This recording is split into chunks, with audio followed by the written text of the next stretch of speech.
Josue, 23 kabanata. At nangyari, pagkaraan ng maraming araw,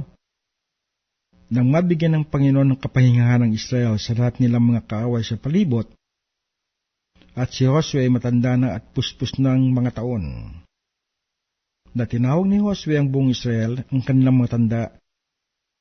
at ang kanilang mga pangulo, at ang kanilang mga hukom, at ang kanilang mga pinuno, at sinabi sa kanila, ako'y matanda na, puspos ng mga taon. At inyong nakita ang lahat na ginawa ng Panginoon ninyong Diyos sa lahat ng bansang ito dahil sa inyo, sapagkat pinakipaglaban kayo ng Panginoon ninyong Diyos. Narito, aking binahagi sa inyo ang mga bansang ito na nangalabi, upang maging mana sa inyong mga lipi, mula sa Jordan, pati ng lahat na bansa na aking hinihiwalay, hanggang sa malaking dagat na dakong nilulubugan ng araw. At itataboy sila ng Panginoon ninyong Diyos mula sa harap ninyo, at palalayasin sila sa inyong paningin,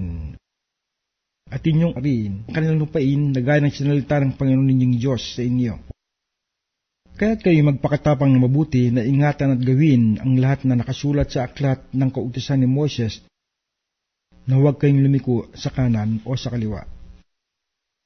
na huwag kayong pumasok sa mga bansang ito, sa mga ito na nangalabi sa gitna ninyo. Huwag din ninyong banggitin ang pangalan ng kanilang mga Diyos, di magpasumpa sa pangalan ng mga iyon, di maglingkod sa mga iyon, ni yumukod sa mga iyon, kundi lumakit kayo sa Panginoon ninyong Diyos na gaya ng inyong ginawa hanggang sa araw na ito. Sapagat pinalayas ng Panginoon sa harap ninyo ang mga malaking bansa at malakas. Ngunit tungkol sa inyo, ay walang tao na tumayo sa harap ninyo hanggang sa araw na ito.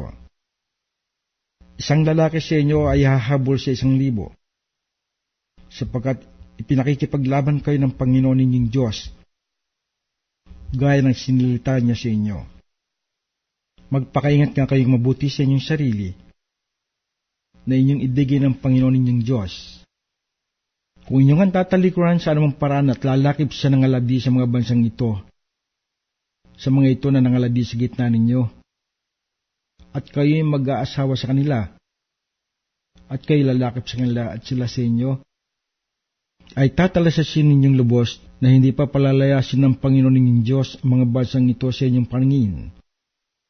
kundi sila'y magiging silo at lalang sa inyo,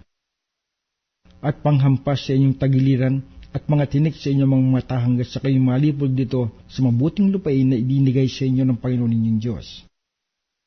At narito, sa araw na ito ay yumayaon ako sa lakad ng buong lupa, at inyong talastas sa inyong buong puso, sa inyong buong kaluluwa, na walang bagay na nagkulang sa lahat ng mga mabuting bagay na sinilita ng Panginoon ninyong Diyos tungkol sa inyo. Lahat ay nangyari sa inyo. Wala kahit isang bagay na nagkulang. At mangyayari na kung paanong ang lahat ng mga mabuting bagay nangyari sa inyo na sinalita sa inyo ng Panginoon ninyong Diyos, ay gayon dadalhin ng Panginoon sa inyo ang lahat ng mga masamang bagay hanggang sa kayong malipol niya dito sa mabuting lupain na ibinigay sa inyo ng Panginoon ninyong Diyos. Pagka inyong sinalansang ng tipan ng Panginoon ninyong Diyos na kanyang iniutos sa inyo, at yumaon at naglingkod sa ibang mga Diyos at yumukod sa mga iyon, ang galit nga ng Panginoon ay mag-aalab laban sa inyo, at kayo'y malilipol na madali sa mabuting lupain na kanyang ibinigay sa inyo.